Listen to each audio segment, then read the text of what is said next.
लक्ष्मी सुप्रजा महालक्ष्मी पूर्वा संध्या प्रवर्तते उत्तिष्ठ भूयात् भूयोद्विपद्माभयवरदाकर उत्तिष्ठोत्तिष्ठ श्रीनारायणी उत्तिष्ठ समुद्रराजतनया उत्तिष्ठ पद्माक्षी पद्मनाभो मङ्गलं कुरु।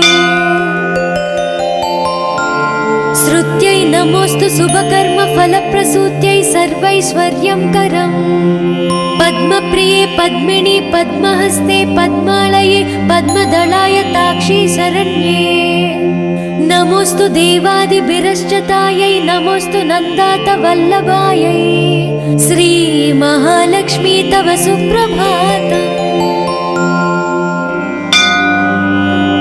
सावित्री धात्री विधात्री अत्यादि प्रणवादि